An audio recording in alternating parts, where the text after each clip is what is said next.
back somebody's got to run this city. If we don't pick up the pieces, then who's gonna? If you want power, you got to take it. And that is a direct quote from a brand new show that came out.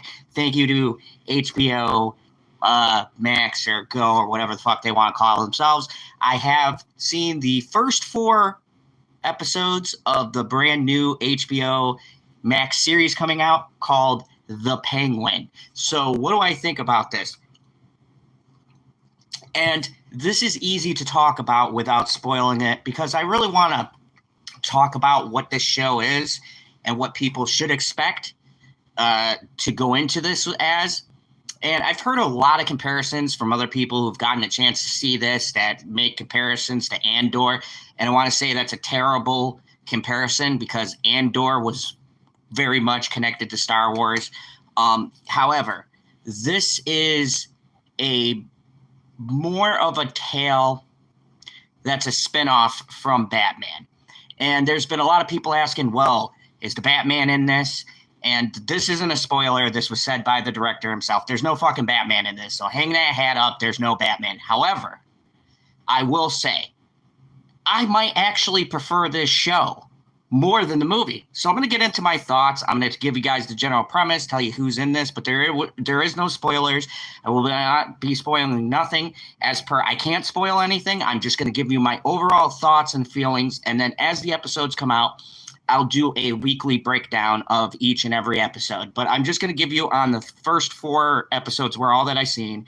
And I will give you my overall thoughts and impressions of the show as a whole. So, what is The Penguin about? The Penguin is a mini-series created by Lauren LaFranc, and it is based on the events that happen right after the Batman. So we have the Penguin, obviously played by the brilliant Colin Farrell, and we also have showrunners Christina Milioti, hopefully I didn't fucking butcher that, Reyes Fitz, Matt Reeves is the supervisor. Craig Sobel is on the cinematography, who is also the person who was in charge of the original The Batman. We also have a couple of guest appearances. There's Theo Rossi from Sons of Anarchy. If you guys don't know, he played Juice. There is Clancy Brown. And then a couples that I can't say, like legally I can't say.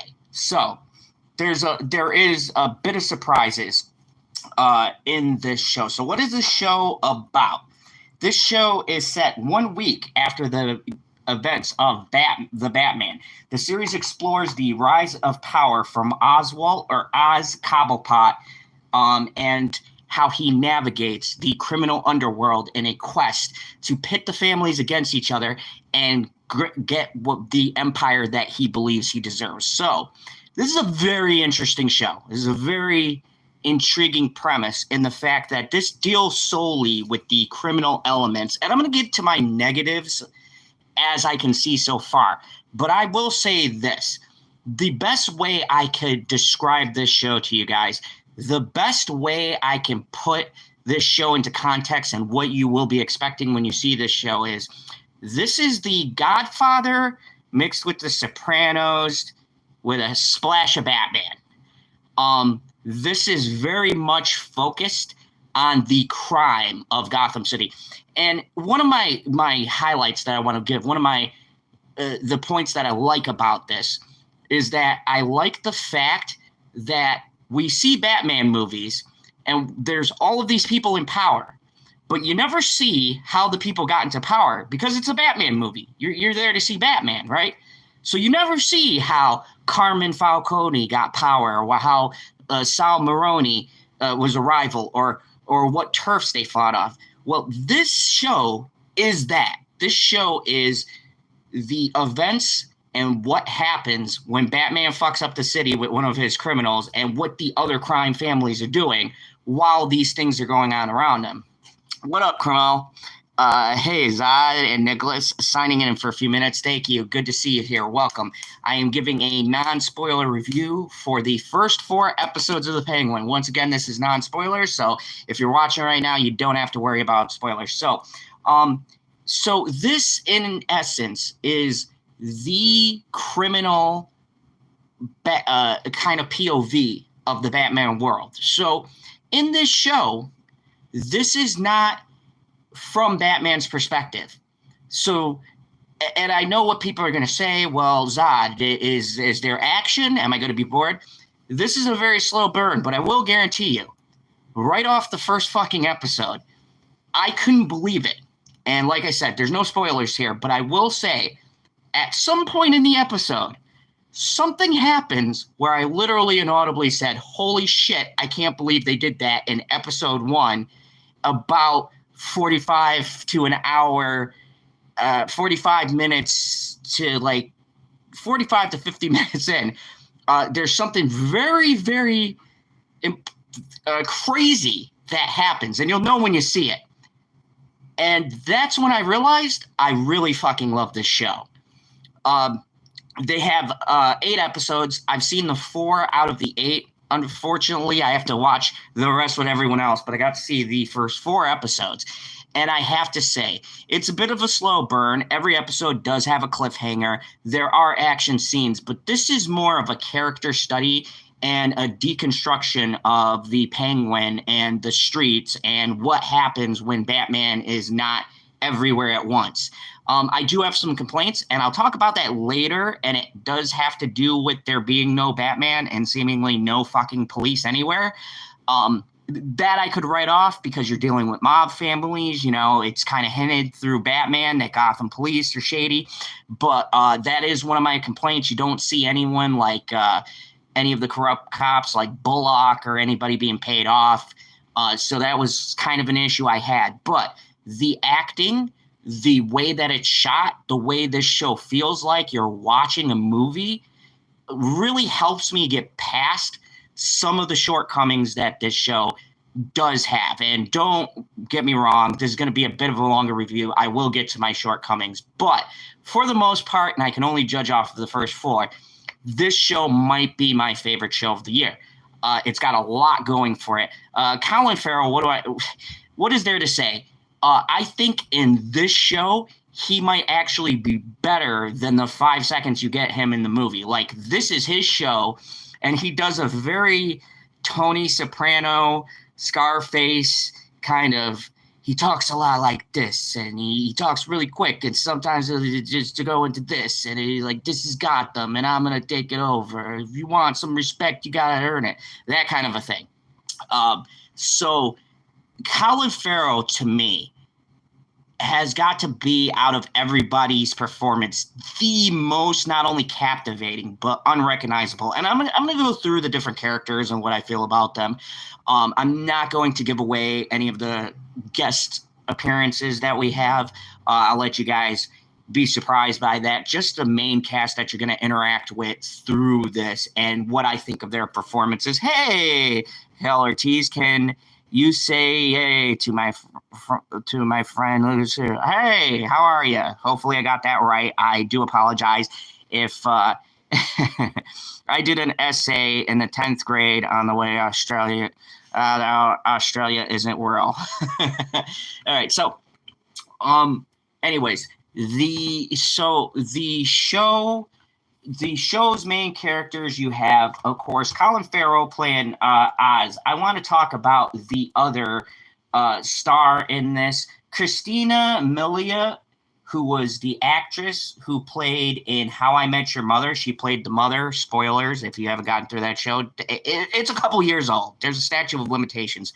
Anyways, she played the mother. Well, in this, she plays Sophie Falcone, who is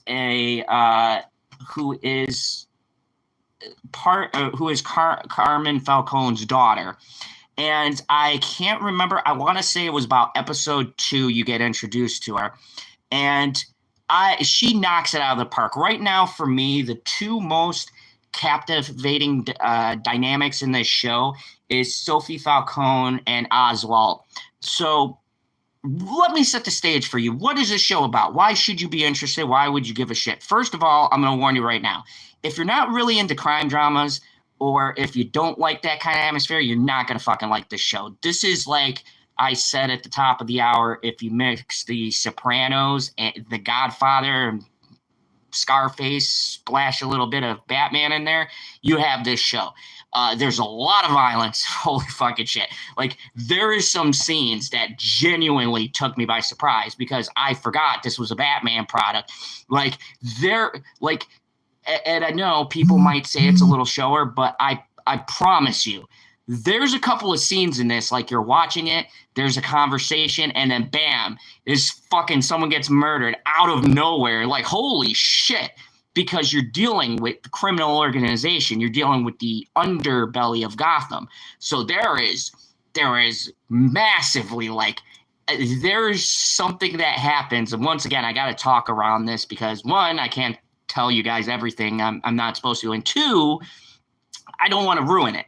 But there's particular thing that happens where my mouth was wide open. I was like, holy fucking shit. And like, I've watched The Sopranos, I've watched Goodfellas, I've watched all of these Scarface and shit like that. But I think the biggest thing that's surprising about this show is when you're watching it as a Batman fan, you don't expect to see like Penguin fucking blasting people in the face because you're thinking it's Batman. But this ain't PG-13 Batman, okay?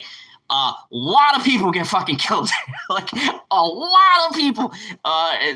There is literally, you're coming into the middle of a bloody turf war between three of the most powerful factions in Gotham. So you have Salvatore Maroni, you have Falcone, you have another faction. I forget the other one. Shit. But the biggest ones right now are the Falcones and the Maronis. Those are the two big ones fighting, and you got a lot of people in between there. So the second character I want to bring up is Rehenza Fels. Rehenza Fels. Hopefully I'm getting that right. He plays, picture if a villain was to have Robin. This is Penguin's Robin, okay? He plays a character called Victor Aguilar, and him and Oz become friends. And there's something about this kid, and he winds up taking him under his wing. So through this show and through Victor is kind of like the audience, and you are coming along with him as Penguin is going deeper into this underworld. And as shit starts to happen, especially I believe it's episode 2 or 3, a really major thing happens. And you can see where as he's a good kid. He just boosts cars and shit. And you can see how Penguin is dragging him into this world, and he's also very protective of him. He's almost like a son to him. And I don't know where it's going. I'm hoping they're not doing the cliche, he's going to betray him or something like that. But the actor is fucking phenomenal. And what this does is that it humanizes the Penguin. Because I'm going to tell you right now, if you're worried that they're going to try to like make the Penguin a good guy or not, no, he's a piece of shit. He is a fucking scumbag. The Penguin is the most fucking vile person. And you'll understand what I mean. And the writers are so good. It reminds me a lot of when I was watching The Sopranos, because at the end of the day, Tony Soprano is a piece of shit. And we all know that. But if you write a character good enough, you can get your audience to feel sympathetic. And in a lot of sense, it's a cheap trick, I know. But Victor, this kid is a way for us to kind of put a human element to Oswald. Now, you also have Oswald's mother in this. And you get to see the Penguin and why he is the way he is. And the thing I like about this a lot is we're not just seeing a Gotham villain as, oh, you know, he's going to blow something up and he's crazy. This is like deep dive breaking down motivations. I think the thing I love about this show so much is, as much as I love superhero content, I like the fact that this puts the characters into a sort of real world perspective. You're not just getting these fantastical fights and elements, but you're also seeing a human being, okay? Penguin is not Mr. Freeze. He's not Clayface. He doesn't have all these fucking fancy gadgets and things like that. He is a drug-running scumbag, basically. And he comes from a difficult situation, and he wants to elevate himself, and he's using his wits and the fact that everybody in this fucking show grossly underestimates him. The whole moniker they explain for him being the Penguin, and they explain how he got the nickname. Like right from the beginning, when they tell you and they kind of show you his placement in the crime family, just fucking disrespected. And when I saw the scenes I was like, wow, like he is the kind of villain that is not only moving pieces around, but he also gets his hands dirty too. Quite a bit. Holy shit. I can't even tell you guys. But there's a scene with a sledgehammer, and when you get to it, you'll know what I mean. And the thing that makes these things interesting is I did not expect there to be appropriately placed comedy. And what I mean by that is there's very fucking dark humor in this show. And it comes back to what I mentioned with a sledgehammer. And when you guys see the scene, you'll know what I'm talking about. And you go, oh, okay. And you'll also see why I find that the fucking funniest thing. And that's the interesting thing about this show is it balances a very, very heavy, mature, dark tone with also having some levity. And there are some jokes in here. There is some lightheartedness. It's not just all bleak. And a lot of the humor comes from situational stuff. But Penguin in general is just fucking hilarious. There's a lot of times where they'll mock him and he'll say something sarcastic back or something funny. It's like there's not just brutality, but there's also a bit of levity within it all. So, yes, this is a TV series, and this is going to be on HBO Max. So it's pretty good. So I know I've been talking a lot about those two characters. Victor and Oswald are the main characters of the show, but I do want to focus a little bit on God, yes. I want to talk about Sophie Falcone. This character. Now, I hear this bullshit all the time. I hear this bullshit about how they write women protagonists, and I do agree. They tend to write women degrading, whatever else. This show writes the scariest fucking woman I've ever seen in my life. So, Sophie Falcone, just to give you guys a little bit of a background. She has done something, and I'm not gonna, like I said, I'm not gonna give too much away, but Sophie Falcone has done something. She's been in Arkham, and when she comes out, much like Oz, she has no respect from the family.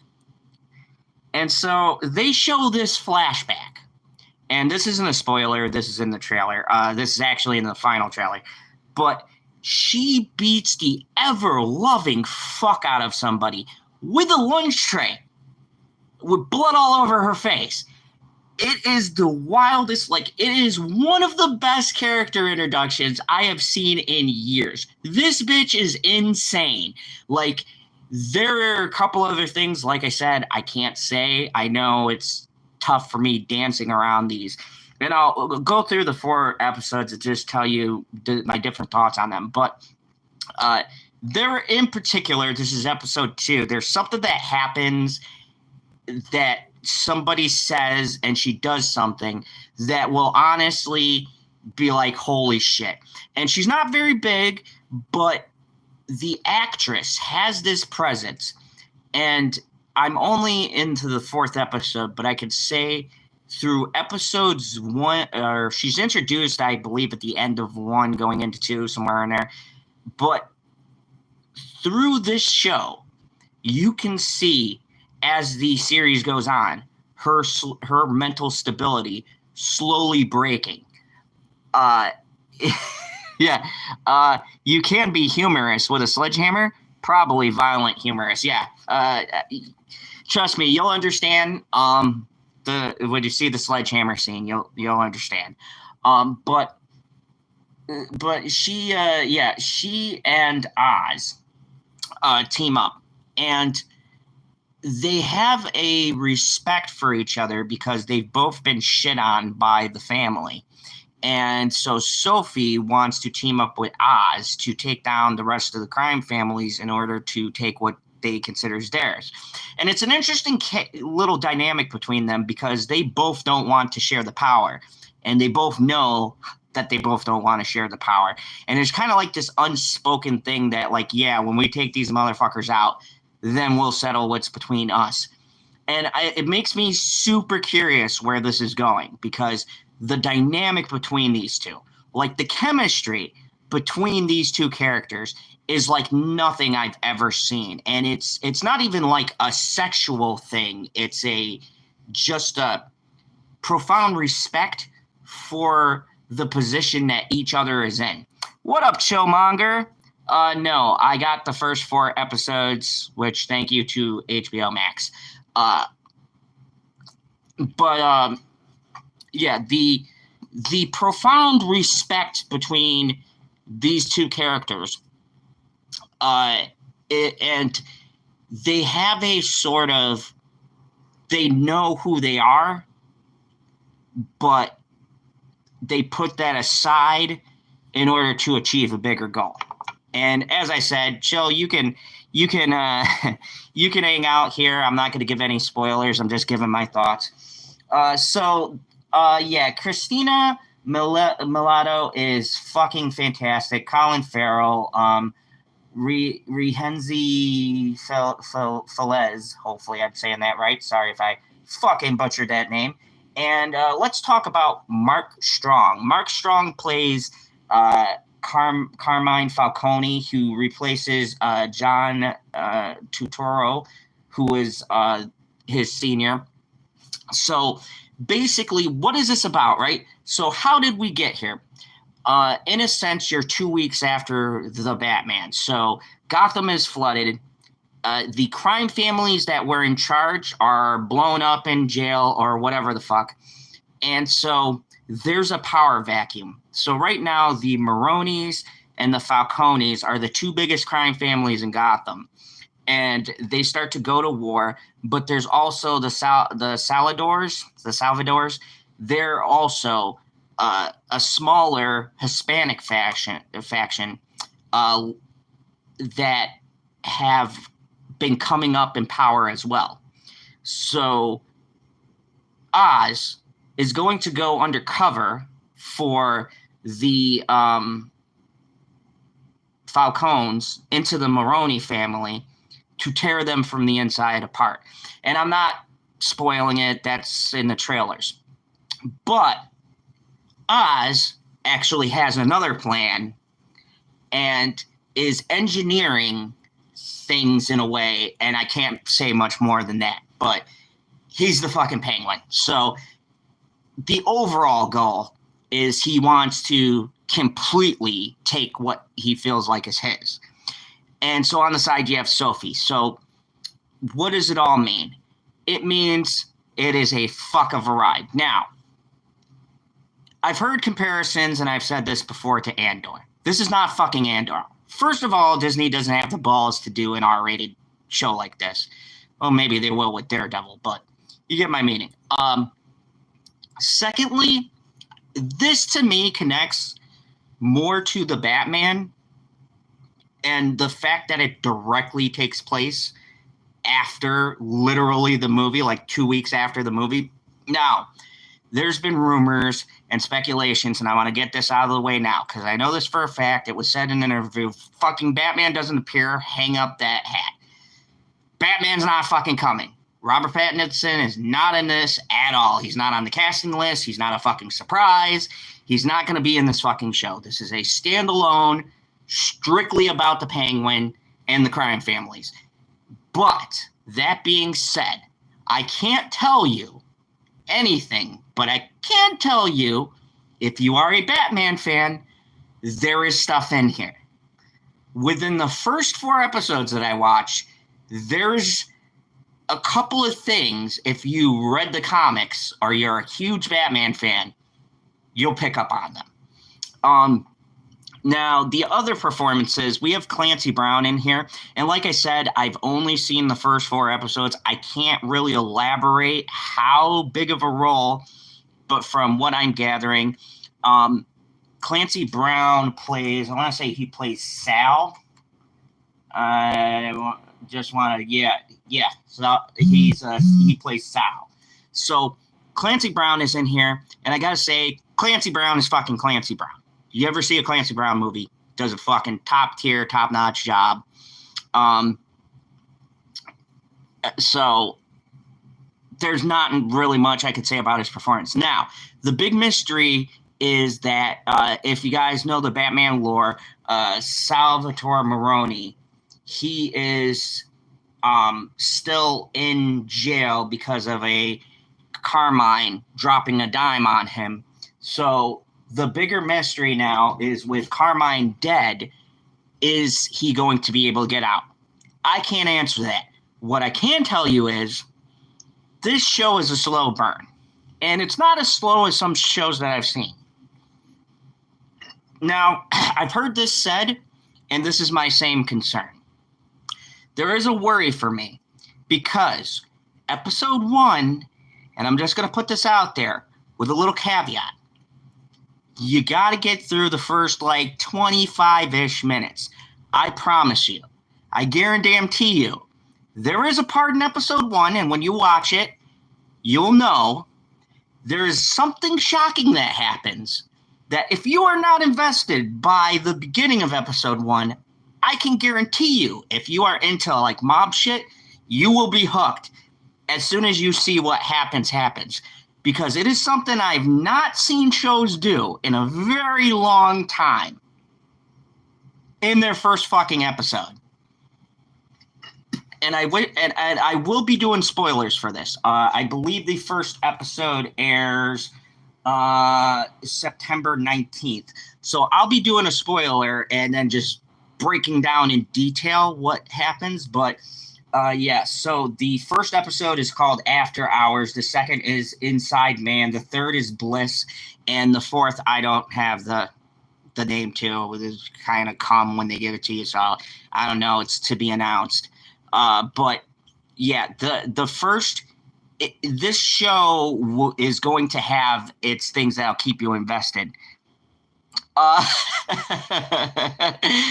Nothing that drastic, dude. Chill. If they did that, bro, my hat would have been blown away more than it was. Did they mention Batman in the series? Yes. So I can't talk about this. Yes, Batman is mentioned. There is a discussion. I can't tell you much more than that. But yes, they do have references to the Batman. There is references directly to the movies. The shot. Okay, so I've talked about as much as I can about the characters. Let me tell you about the shots. The shots are immaculate. I promise you, when you watch this show, I got my big screen TV. Nick's over there. He's watching it right now. But the cinematography in this is immaculate. This is shot pretty much with the same locations and some of even the same sets as the Batman movie. If you showed this in the theater, you would swear this was a movie. I have to say, I've seen a lot of... I would say this is better than any Disney show I've seen. I'll die on that fucking hill. And people can watch it on the 19th and tell me what you think. But the cinematography in this show is so good. Everything is well lit, even really dark alleys and stuff like that. You can see the shit that's going on, unless it's intentionally you're not supposed to see it. But it's very well lit. There's a dirtiness to it. And seeing as to this is shot in the criminal underbelly, this show feels extra filthy. And I mean that in the best possible way. There's trash in the streets. You can see there's a thing that happens, but when Victor and Oz meet each other. Victor is trying to fucking steal the Penguin's hubcaps off of his Bentley that he drove into the thing, and that's actually how Penguin and Victor meet. And so it's like little touches like that really make this show feel authentic, and it makes you feel like you're actually in the city, that you're traveling the streets, and you got that gritty and grimy feel that I don't think a lot of shows and series capture, especially in superhero properties. People are saying that it's very brutal. Oh, yes.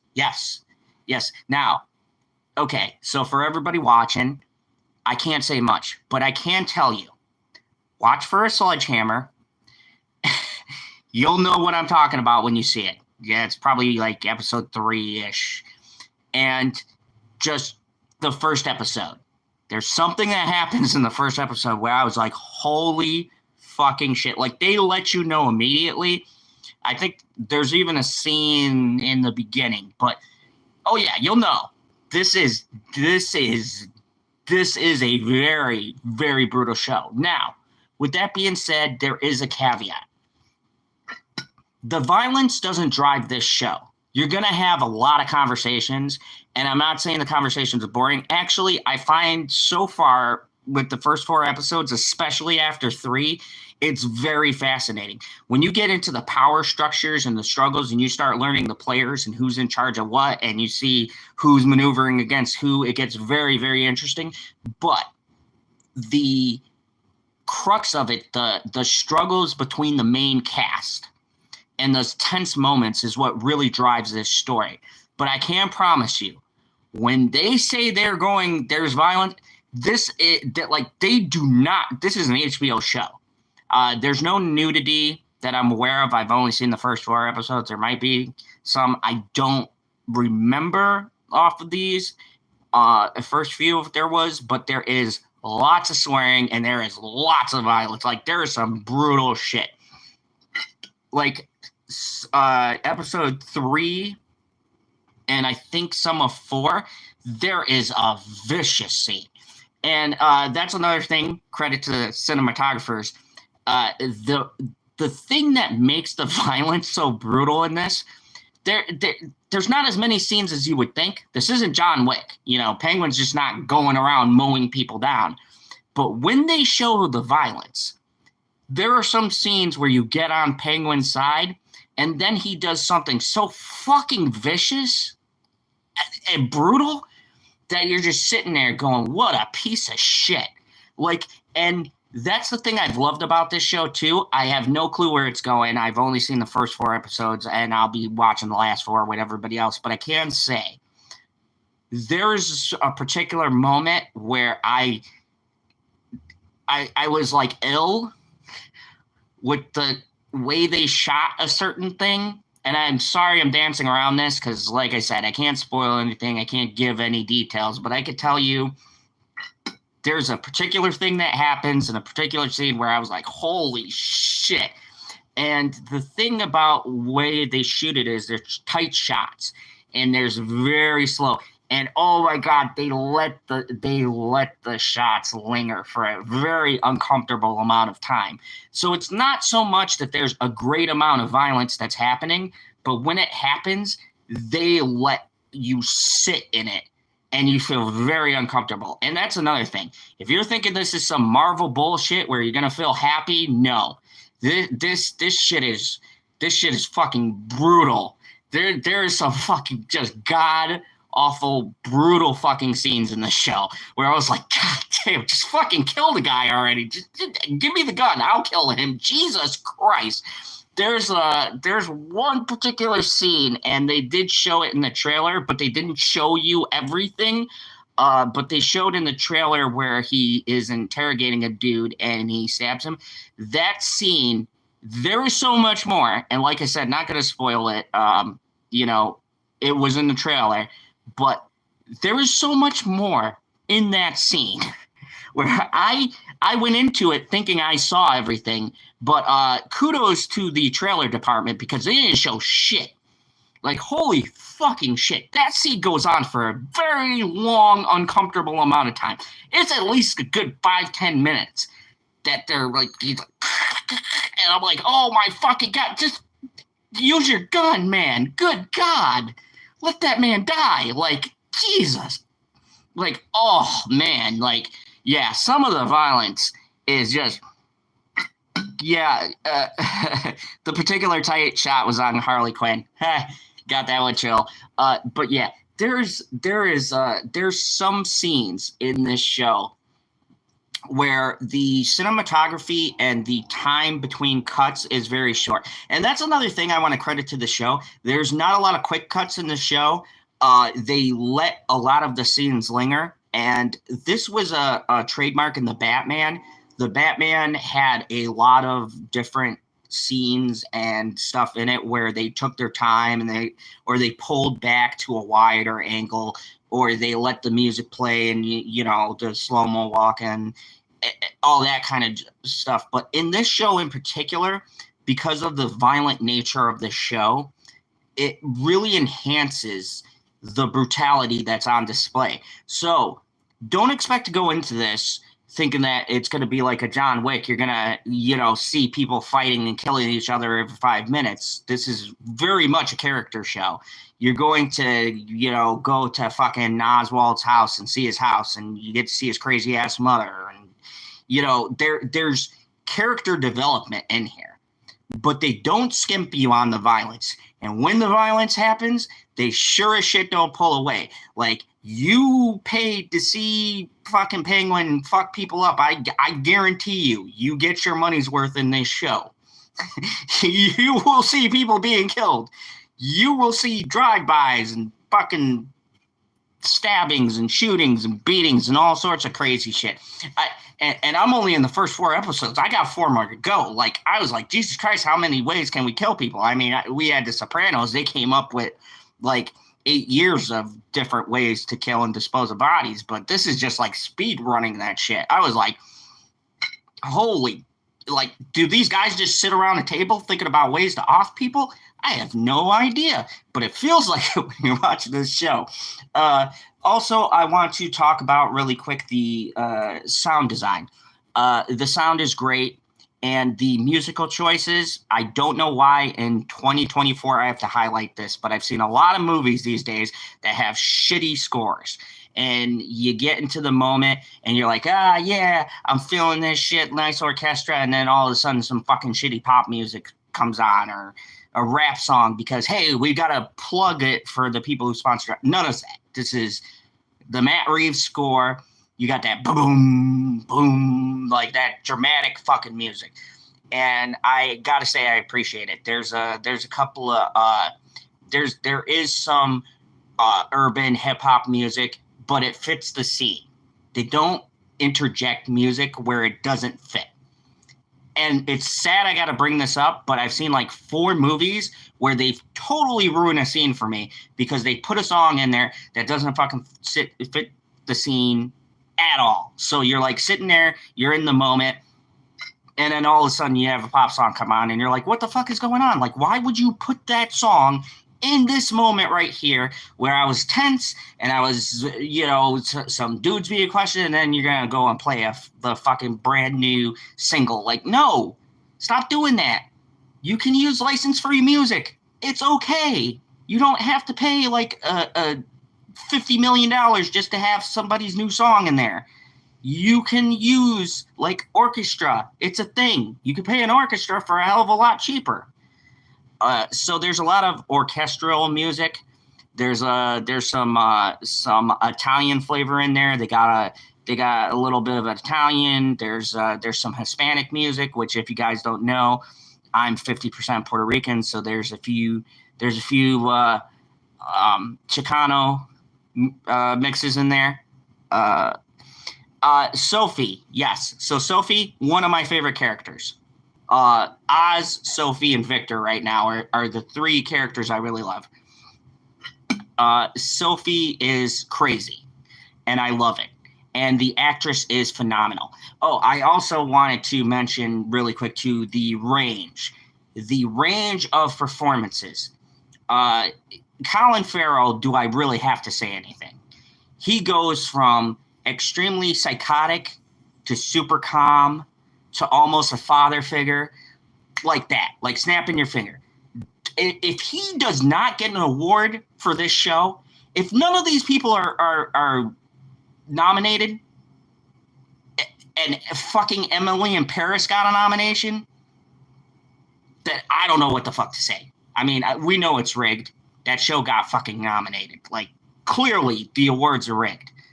But I mean, literally, there needs to be a riot if nobody from the show gets nominated. Colin Farrell is amazing. What's her name? I said it before. Christina Mulatto. She's fucking phenomenal. And I would actually say her performance as Sophie Falcone probably demands more of her than Colin Farrell, because not only is she playing off of different emotions, but she also has to play somebody who's psychologically losing their fucking mind as the show goes on. And it's little subtle things in her performance that really, there's some points where you're watching and you want to give her a hug, and then there's other points where you're like, oh, this bitch has got to die. And the way the actress is so charming, and I remember seeing her on How I Met Your Mother, and she played a quirky, fun character. And she kind of brings some of that into this performance, along with a very passive-aggressive, it's hard to explain. You'll know when you see it, but there's very subtle things she does in her performance that make you very conflicted on how you feel about the character. And the best part is, it's not a hatred, it's just a very, very uncomfortable feeling whenever she's in a scene. Because from moment to moment, you have no clue if she's going to fucking flip out and just kill someone for no apparent reason.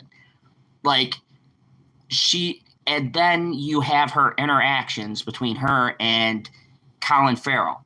And there's not a sexual attraction, but there is something between the two of them that whatever scene that they are in, they just steal every bit of screen time. And it's something captivating to see. This has got to be one of the best small scale, I'm going to say mini-series right now. I'd be very shocked if this doesn't get a season 2. Like, the acting on display here is phenomenal. Like, I'm going to go over some of my gripes here in a second, but for everything negative I have to say, the acting, the atmosphere, the music, the cinematography, the aesthetics, the visuals, everything makes up for some of the show's shortcomings. This is clearly a show crafted by people who know what the fuck they're doing, who give a shit about the product they're adapting. And it's very refreshing to see. I do know that, but James Gunn says that Matt Reeves does have his own corner of the world. They only canceled Arkham, but they're going to see how the ratings are for this. I mean, I know, chill. I'm not getting my hopes up, but if this does as well as I'm hoping that it will do, I'm not kidding. I think this has great potential for season 2. But from what I've seen and from where they're going, I do have a feeling this is going to directly link into the Batman 2. There's a lot of things, and that's the other interesting thing too. And one thing I really want to majorly highlight here, there's a lot of things being laid down, a lot of the groundwork for clearly this new movie. But this show does stand on its own. And at the same time, it does feel like it's leading into the greater story that they're telling. So do you have hope that Patterson Batman universe will be made into Gunn's as a new canon? I'm hoping. I really am hoping, Chill, that they do. I would be fine. And I don't think there's a problem especially with the filmmaking that I see from the show.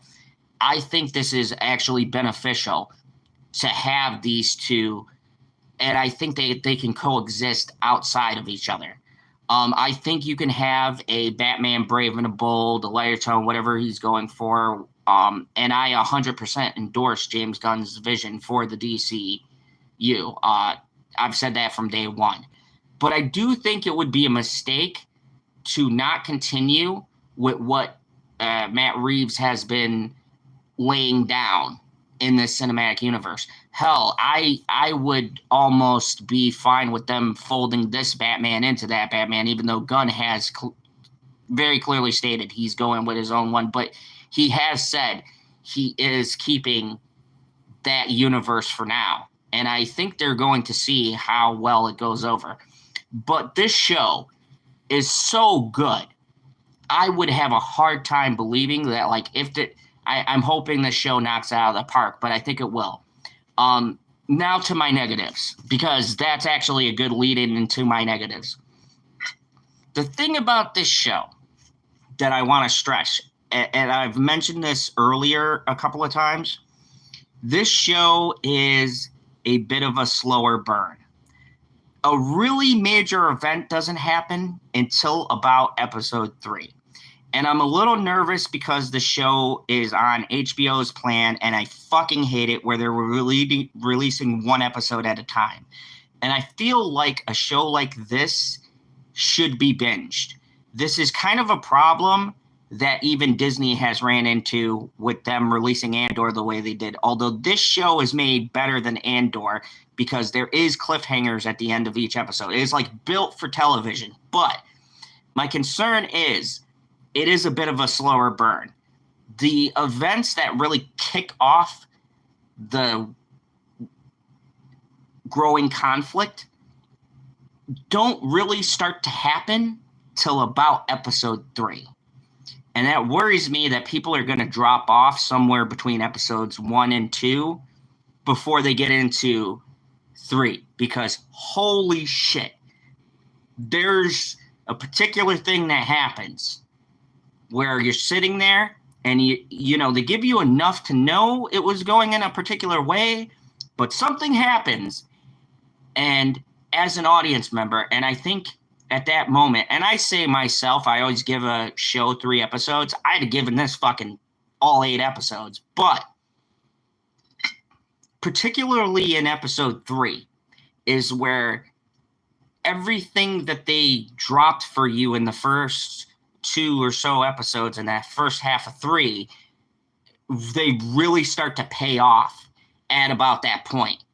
And that's when you get the sense of urgency where there's more at stake, when there's more lives at danger. And the way the show is constructed, pretty much nobody is safe. So I think they take a while to build that tension. Like, it's kind of like a thing with Game of Thrones, where, like, you really had to get it to episode 2 or so where the kid got pushed out of the tower there, where Bran got pushed off the tower, before you said, oh shit, like there's some high stakes. But I'm pretty sure they lost people in between there.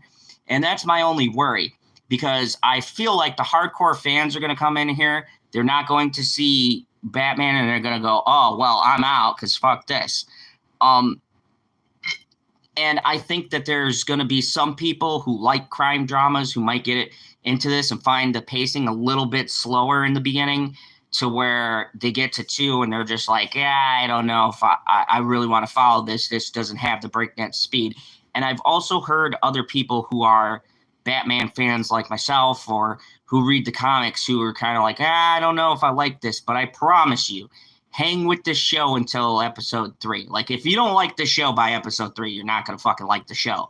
But I can promise you, there's enough shit here where once you get to that 3rd episode, like, I am sitting here like, just like, oh my God, holy shit, like what the fuck is going to happen? Because when you get to 4, which is the halfway point, because there's only 8 episodes, it's like, holy shit.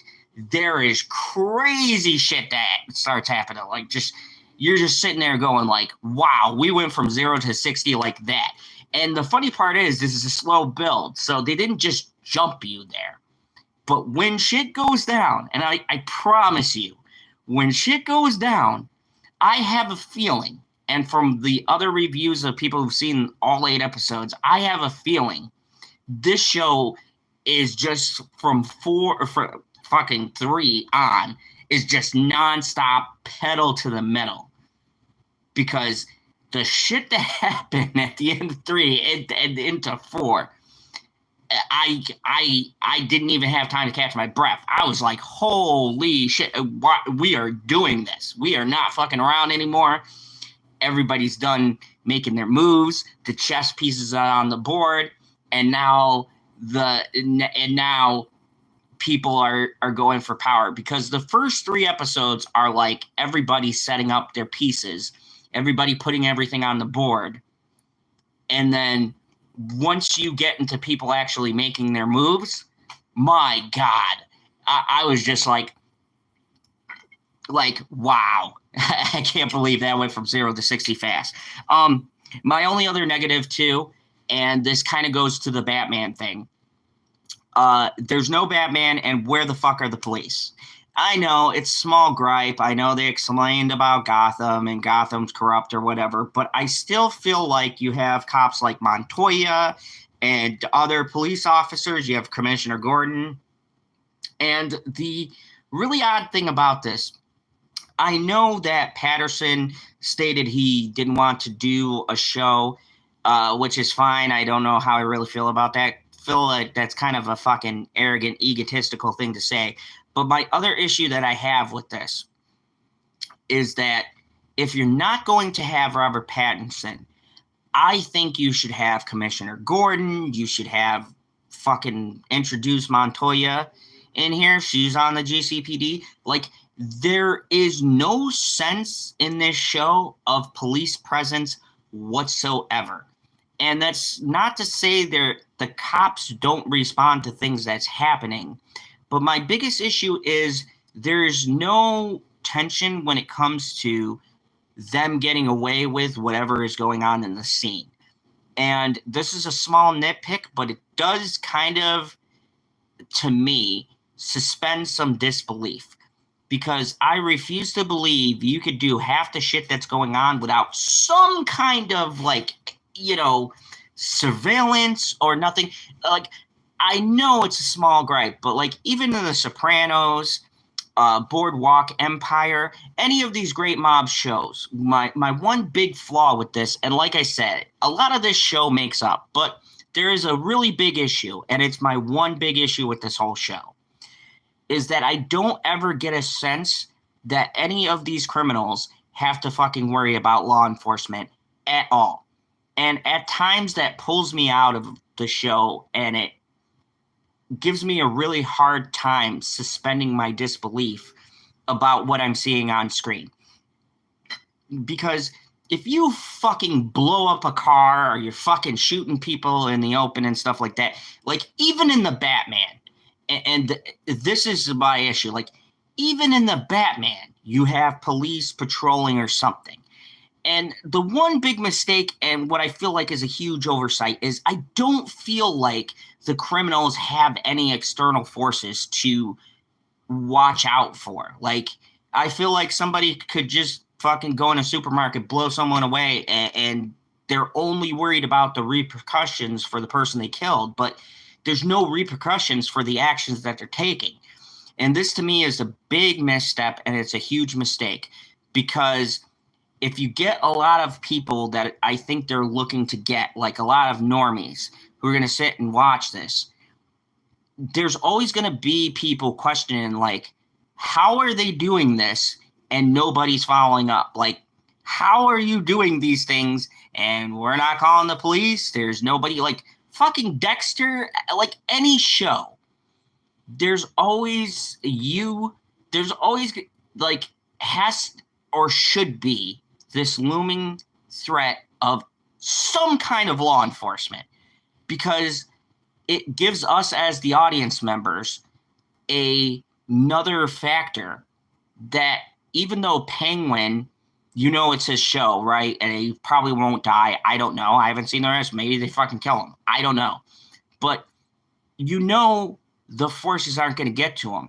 But if you want to create tension for your audience, you do have to have some kind of police presence to where maybe he could be arrested, right? You know, I mean, he could get out, whatever, but there should be some kind of tension for our main, I don't want to say protagonist, but anti-hero, villain, whatever. The person you're watching, you should always have this looming feeling, and you should feel uneasy with some of their actions because there's some kind of external force that they have to account for. Now, there is the threat from the lifestyle that they live, and that's always in the back of your mind. But when you take out stuff like the police and things like that, or those kinds of forces that are societal, it does force the audience to suspend a large portion of disbelief in a very grounded show. Like, there's no fantastic elements in this show. The show is very grounded. So for a very grounded show, there should be that looming threat of the cops. Now, this could come in later, but I feel like they should be dropping some kind of hints throughout the show that, oh, there's this cop who's looking into it, or there's somebody. I mean, does anybody work in the GCPD? Are they all on a coffee break? I don't fucking know. I don't fucking see them. I don't even see the clerk. What are they doing? What's going on? Like, that is my one big complaint, is that I feel like there should be some other threat for our characters, because if there's no other threat, then it takes 50% of the suspense away. Like, when you have cops on one side and like the mob and gangsters on the other, I think that creates a sort of feeling like any way that they pull off these things, there's always that element that, oh, will the police find something, right? And then they get into their business, and then it makes it harder for the person to make moves, and now they got to watch for the police watching them. And, you know, I never got that sense in this show, which is my really only big negative, is that I don't ever get a sense that anybody will face any kind of moral repercussions for their decisions. Like, I should say moral, social. There's no like social dilemma. And that's kind of weird to me. Like, I've never watched a show where I completely 100% am asked to believe that the police would not do a thing. Like, it's really weird. It's a really odd choice. Like, it's really hard for me to suspend my disbelief that much. It's like, you're telling me not even a patrol officer is gonna fucking pull you over? Like, nah, we have no snitches? Like, we established this in the Batman. And it's really weird going from the Batman, where like half of that, he was literally in the GCPD and they arrested Batman and brought him to the fucking station. But in this show, in this world, it doesn't feel like the cops are fucking anywhere. And I get it's shot from the perspective of the criminals, but there should be a police element. And that is my one really huge negative with the show. It's like, I only feel tension and the suspense from the moves that are actually being performed, but I don't feel the external tension and suspense that the show should have. So that's my one semi-big gripe, is that I really feel the show should have a bigger police presence, and there's just fucking nothing there. Like holy shit. Like, I just go like, dude, like, a landlord didn't call the cop? A neighbor? Nobody called the police? And like, I get it. Gotham is flooded, emergency responders, like they mention it like emergency responders are worried about parts of the city that are flooded, but I don't believe that there wouldn't be a stronger police presence in a city that fucking damn near 30 to 40% of the city is under the fucking water. Like, That's my one huge gripe, and I don't want it to seem like I'm just giving this a glowing review, because there are some fucking negatives in the show. Also, there's some people who are in roles that are grossly miscast. I love Theo Rossi from Sons of Anarchy. The Juice, love him. He's fucking terrible in the show. You'll see what I mean when you get to him. Not a very good cameo. There's a couple of other people who are intriguing, and then other people where it's like, yeah, you're just kind of really playing the person you always play. So, like I said, there's a few negatives. With that being said, what do I think of this show overall? And I know it's been an hour, but it's like my spoiler review for episode 1 will be greatly longer, and I will have an actual live stream for that. This was supposed to be quick thoughts, but here we are. So what do I think of the show in general? Well, the first 4 I saw, fucking 9 out of 10. Despite my gripes, and that's where my point deduction comes from, this show is fucking better than I thought it was going to be.